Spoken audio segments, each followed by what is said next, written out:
Hello, this is Mr. Huff, and I want to real quickly go over some VEX parts and components to get you ready for your build for the robotics platform. It's going to be a test bed, and what a test bed is a platform that has all of the parts on it, all of the sensors, all of a motor and servo, and everything that we can connect from the VEX kit so that we can learn how to program a little bit and how to use the different sensors and the thresholds and that sort of thing. So that's what this is all about. You are already familiar with the metal components from building the simple machines, and you are also familiar with the different kinds of connections and screws that you have. And one of the things we're going to be adding into this will be motors and servos. The motor and the servos do really different things, even though they look very similar. We'll also be using gears and wheels and bringing up the stuff that you learned previously this year to try to make things happen. All right. In our kits, we have primarily the 2-wire 393s, I believe. It's the smaller of the motors that VEX offers. And we have 10 different ports on the Cortex, the brain of the robotic system.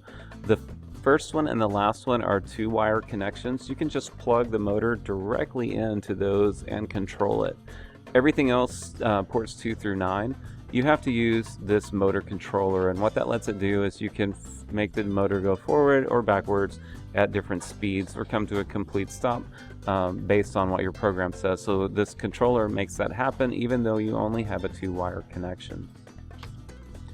This is a servo, and it looks really similar to a motor. The big difference is where a motor spins continuously, a servo goes to a specific position and holds that position. So you can see here it says it's from 0 to about 120 degrees. So that means that from a center point, it can vary from to the left or right by about 60 degrees. These are useful in robotic systems if you have claws that close. If you've ever done RC cars or airplanes, a lot of times they use servos to control the throttle or the ailerons and steering, that sort of thing. These are the sensors we'll be using. We have the bump switches and the limit switches. Both of these are just on and off. That's all they do. So the bump switch is designed to be like a push button, and a limit switch would be built into a machine so that when something comes in contact with it, you would use that to like stop an arm from continuing to move or something like that. It's kind of like you want it to stop when it opens or closes that switch. The optical encoder is kind of like an old mouse that uses the little ball inside. If you ever take one of those apart, you'll see some wheels that have little slots in them, and there's a light that shines through those. So every time the light gets broken, it counts. So it can count the number of degrees, or you can, from that count, you can figure out the number of degrees an axle has turned. And this is useful if you want to make a motor go a really specific distance. You couple it with an optical encoder, and then it will turn a certain distance and then stop. The ultrasonic rangefinder is just like the ultrasonic motion detection systems that you use in science. It sends an ultrasonic pulse out and it bounces back. And the computer knows how fast sound moves in air, and it knows when it sends the pulse, and it can measure when it returns. So you have a distance and a time. So you can find things like velocities and distances really, really accurately. These are actually much better than the ultrasonic rangefinders in science class because these can measure down to just a few centimeters. They're actually sensitive to a very, very close number, so that's kind of nice.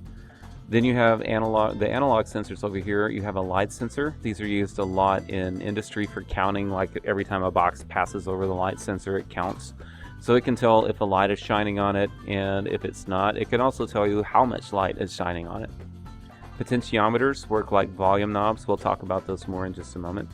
And line sensors, these are sensors that can tell if an area is light or dark, and you can set thresholds on that. What they use these for, they'll put 3 of them together and they can make a robot follow a dark line or a light line on a floor to go to different places.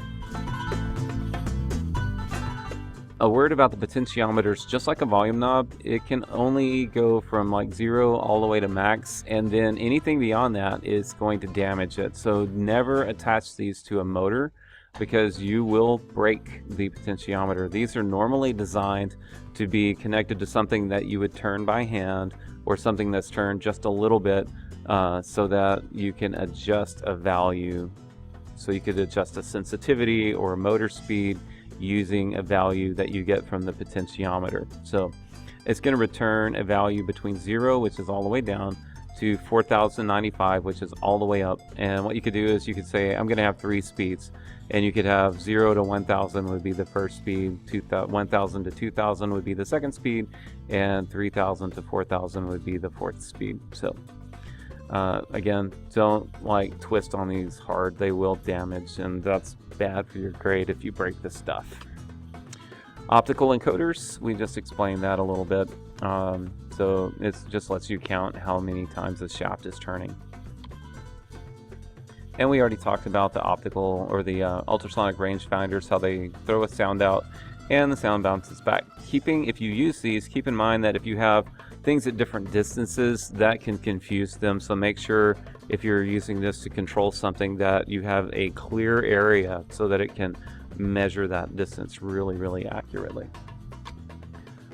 So again, these are the digitals, and they will all plug into the digital ports on this side of the Cortex, our brain. And these are the analogs, and they will go into the analog ports here. So if you put these in the wrong place, they won't work. So be careful. And then the motors are going to be connected on this side. You have 10 ports there. And then we also have wireless capability with these, but I don't plan on using that. We're just going to use a programming cable to drop our programs into these machines. And that's all I have for now. So at this point, you would go to activity 3.1.1, inputs and outputs, and you're going to find the section called Testbed Instructions. And you should begin building with your teammates the test bed that it describes there. It needs to look exactly like the specifications. I have enough materials now that you don't need to omit anything, so just build it the way it says.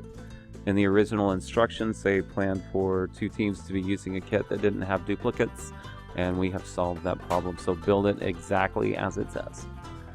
And that's all.